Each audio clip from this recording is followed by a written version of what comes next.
Hello all. इस lecture में हम एक रेक्टिफिकेशन एंट्री करेंगे और यहाँ पे क्या गलती हो गई है। यहाँ पे गलती हो गई है, goods return by Kamal ₹240 has been debited to his account as ₹420। ठीक है, यानी कि गुड्स रिटर्न बाय कमल, यहाँ बाय वर्ड लिखा हुआ है ना। तो बाय का मतलब क्या है, कमल ने लौटाया। किसको लौटाया? हम बिजनेसमैन हैं, हम बिजनेस में अकाउंटेंट हैं, तो हमारे बिजनेस को लौटाया होगा। ठीक है। और अगर हम कमल को लौटाते तो हम क्या कब बोलते? गुड्स रिटर्न टू कमल, है ना। तो कमल फिर हमारा कस्टमर हो जाता। नहीं, गुड्स रिटर्न टू कमल फिर हमारा कमल हो जाता सप्लायर। ठीक है। तो कमल ने हमको सामान लौटाया, तो पहली बात क्या है, कमल हमारा कस्टमर है। ठीक है। और कमल हमारा कस्टमर है और पहले हमने उसको बेचा होगा और फिर कमल ने हमें ये सामान लौटाया। तो जब कम हमारे कस्टमर ने हमें गुड्स रिटर्न किए तो उसको क्या बोला जाता है? उसको हम बोलते हैं सेल्स रिटर्न्स। ठीक है। और सेल्स रिटर्न को हम एक और चीज बोल सकते हैं, रिटर्न इनवर्ट्स।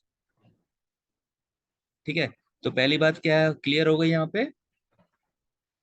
ये सेल्स रिटर्न वाली एरर है या फिर रिटर्न इनवर्ट्स वाली एरर है। और डेबिट कर दिया है उसके अकाउंट को। तो पहली बात तो देखो, कमल को डेबिट कर दिया है, वो कह रहा है, तो डेबिट कर दिया है तो वो कह रहा होगा गलत हो गया है। तो कमल डेबिट होना चाहिए था, क्रेडिट होना चाहिए था। तो पहले तो सेल्स रिटर्न की एंट्री क्या होती है, पहले ये देखो। सेल्स रिटर्न की एंट्री क्या होती है? सेल्स रिटर्न डेबिट होता है। क्यों? क्योंकि सेल्स क्रेडिट होता है। सेल्स रिटर्न का मतलब कोई चीज लौट के वापस आ रही है आपके पास। ठीक है। तो कोई चीज आ रही है तो हम डेबिट करते हैं। हालांकि सेल्स रिटर्न एक नॉमिनल अकाउंट है, लेकिन अगर इसमें परचेज सेल्स में आप रियल अकाउंट के पॉइंट ऑफ व्यू से भी सोचोगे तो आपका आंसर ठीक आएगा। तो सेल्स रिटर्न मतलब सामान आ रहा है, तो सामान आ रहा है तो मैंने सेल्स रिटर्न को डेबिट कर दिया। तो सेल्स रिटर्न डेबिट टू कमल। ठीक है। ये एंट्री सही एंट्री है, 240। ठीक है। तो अब यहाँ पे क्या होगा? ऐसे तो एक्चुअली एंट्री होती नहीं है, सेल्स बुक में होती है ना। सेल्स बुक में आपको पता है ना किस तरीके से एंट्री होती है। तो सेल्स रिटर्न बुक में एंट्री होगी और सेल्स रिटर्न बुक से कहाँ जाएगा? ये कमल के अकाउंट में आप इसको ट्रांसफर करोगे। कमल के अकाउंट में ट्रांसफर करोगे। तो कमल का अकाउंट तो यहाँ पे क्रेडिट होना चाहिए, है ना, क्योंकि जर्नल एंट्री आपकी क्या बता रही है, कमल क्रेडिट होगा इस एंट्री के अंदर। तो कमल क्रेडिट होना चाहिए था। और कमल क्रेडिट कितने अमाउंट से होना चाहिए था? 240 अमाउंट से होना चाहिए था। ठीक है। और डेबिटेड टू हिज अकाउंट, यानी कि उस कमल को हमने डेबिट कर दिया है, वो भी अमाउंट गलत हो गई है। यानी कि कमल को हमने डेबिट कर दिया है और अमाउंट क्या लिख दी यहाँ पे? 420। ठीक है। तो ये तो इसका ऑपरेशन हो गया, ये सब चीजें हुई हैं, ये गलती हो गई है। ठीक है। और ये गलती किस तरह की है आपको ध्यान रखना है, ये एरर ऑफ कमीशन है। ठीक है, गलत अकाउंट में डाल दिया आपने, गलत अमाउंट डाल दिया। ठीक है। तो यहाँ पे कमीशन भूले नहीं है यहाँ पे, है ना। ऐसा नहीं है कि हम भूल गए कुछ, तो भूल गए तो ओमिशन होता है। और कुछ गलत अकाउंट में डाल दिया है, गलत अमाउंट डाल दिया, कुछ गलती कर दी, तो वो होती है एरर ऑफ कमीशन।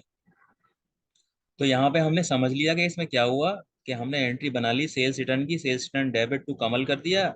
और फिर इस एंट्री के हिसाब से अगर देखें तो कमल क्रेडिट होना चाहिए था, लेकिन कमल क्रेडिट नहीं हुआ, हमने उसको डेबिट कर दिया और वो भी गलत अमाउंट से कर दिया। ठीक है। तो इसका मतलब क्या है, जब किसी एक पर्टिकुलर अकाउंट के बारे में बात करी जाती है तो यानी कि बाकी सब जगह ठीक हुआ है। ठीक है। तो यहाँ पे क्या है, कमल 240 से क्रेडिट होना चाहिए था और 420 से डेबिट हो गया है। ठीक है। तो यानी कि एक चीज देखो, कमल को आपको 420 रुपए देने हैं। ठीक है। और कमल से ले लिए 240 रुपए। तो क्या करोगे, 660 रुपये अब उसे दोगे ना,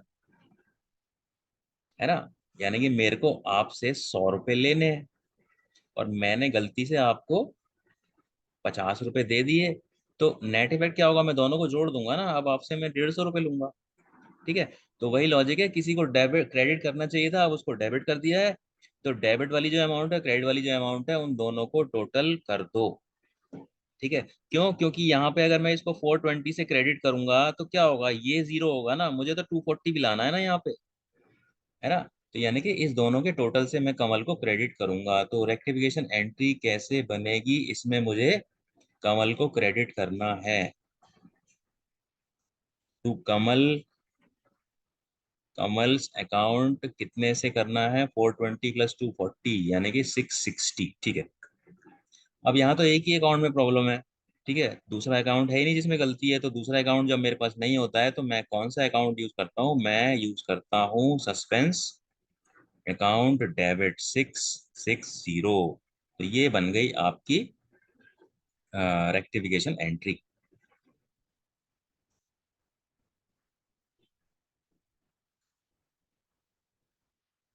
ठीक है, और यहाँ पे आप क्या लिखोगे, नरेशन, नरेशन आप लिखोगे बीइंग सेल्स रिटर्न्स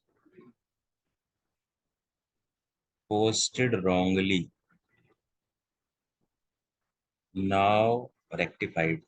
अब मैंने शॉर्ट में लिख दिया है, आप ये भी लिख सकते हो कि सेल्स रिटर्न को उसके अकाउंट में हमने डेबिट कर दिया है। ठीक है, तो बस आपको पता होना चाहिए कोई सेल्स रिटर्न करता है तो उसको आप डेबिट करोगे क्रेडिट करोगे, क्रेडिट करोगे क्यों, क्योंकि सेल्स रिटर्न डेबिट होता है और दूसरी पार्टी है वो तो अल्टीमेटली फिर क्रेडिट ही होगी, है ना। तो यहाँ पे प्रॉब्लम क्या हो गई है, कमल ने सामान लौटाया है, तो जो हमको सामान लौटाता है वो क्रेडिट होना चाहिए था, लेकिन हमने उसको डेबिट कर दिया है और अमाउंट भी चेंज कर दी है। ठीक है, तो यही वाली चीज मैं जो बता रहा था आपको कि 100 रुपये मुझे आपसे लेने हैं और गलती से मैंने आपको 50 रुपये दे दिए, तो अब मैं आपसे 150 रुपये लूंगा। ठीक है, तो यही काम करना है यहाँ पे। तो यही काम मैंने किया है, 220 से होना चाहिए था, 240 से होना चाहिए था और 420 से कर दिया है। तो अब मैंने क्या किया, 660 से कमल को क्रेडिट कर दिया है। ठीक है, तो कमल को क्रेडिट कर दिया। अब एक अकाउंट में प्रॉब्लम है, ये इसको बोलेंगे सिंगल साइड एरर। ठीक है, सिंगल साइड एरर मतलब अ, जिसमें सिर्फ एक ही अकाउंट में प्रॉब्लम होती है। तो जब एक ही अकाउंट में प्रॉब्लम होती है तो मैं जर्नल एंट्री कैसे बनाऊंगा, जर्नल कंप्लीट करने के लिए मुझे दूसरा अकाउंट भी चाहिए। तो मैंने डेबिट में क्या यूज किया, सस्पेंस अकाउंट यूज कर लिया।